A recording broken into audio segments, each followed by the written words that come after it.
Јас сум Оливер Аврамовски, во последните 2 години регионален директор за Источна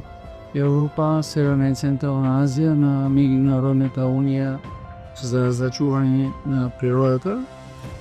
со канцеларија лоцирана во Белград, која што покрива 18 држави од Западниот Пацифик, Северозападниот Пацифик, се до Јадранското море. Јас ја представувам една од најголемите и најстарите организации од областа на зачување на природата во светот, која што има над 1400 членки, вклучително држави, државни институции на различно ниво, меѓународни и национални невладини организации како Екосвест и асоциации на домородно население од целата планета, како и комисии на независни експерти кои вклучуваат над 17,000 членови, истакнати професионалци во својата област од целиот свет. Во текот на својата кариера сум имал различна улога и позиции поврзани со зачување на природата, вклучително и вработен во државни институции, како што јавната установа Национален парк Галичица, каде служев над 10 години,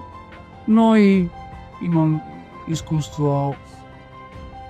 во работа со невладени организации, како лидер на невладена организација, член на невладени организации или пак како независен експерт. Подпирајќи се на тоа моје лично искуство, но и како представник на IUCN, Меѓународната унија за зачување на природата, или во име на IUCN, мојата порака би била дека зачувањето на природата во Македонија е призната како област од јавен интерес и за тоа постојат посебни институции кои што се грижат за спроведување на закони, вклучително и посебните закони како што е Законот за заштита на природата или генералниот закон за животната средина.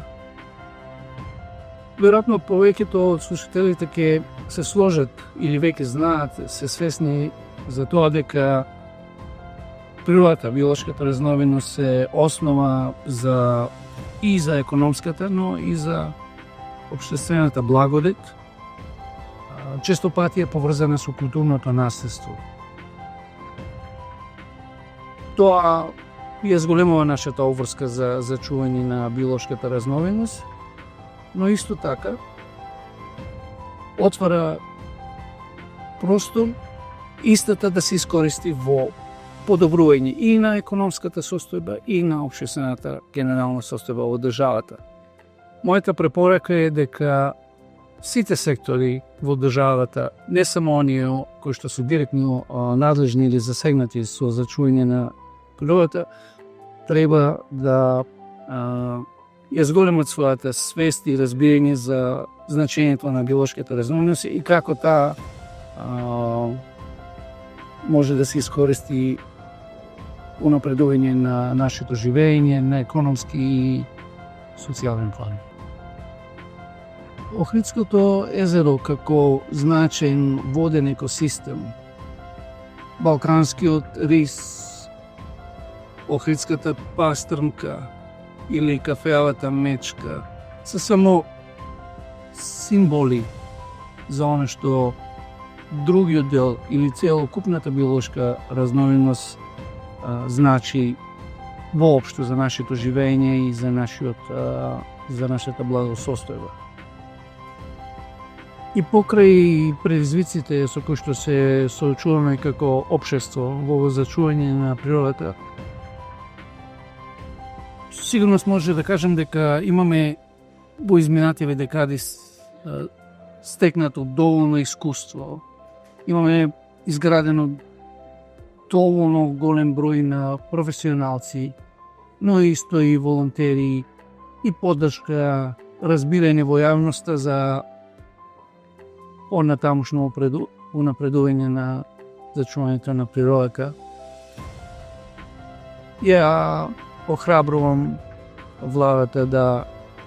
ги поддржи институциите кои што се задолжени за зачување на природата во државата, но исто така да овозможи соработка со другите сектори во нивните стратегии и политики, да отворат можност за активности кои ќе придонесат кон зачување на биолошката разновидност или интеграција во разни решенија од техничка природа.